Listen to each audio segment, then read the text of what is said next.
కాపాలమ్మ సావిట్లు దాహాలమ్మ సందిట్లు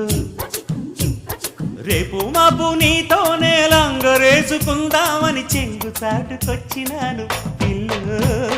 మోహాపురం స్టేషన్లో ముద్దాపురం బస్సెక్కి చిక్కిలిపల్లి చేరాలని అక్కరతో వచ్చినావు అందుకని నచ్చినావు వరసైన దొరసానికి ఇక కరుసేలే ఇరుసంత రోజు దరువేసి దొరబాబుకి ఈ కరువాల బరువెత్త మోజు వయ్యారి జాడ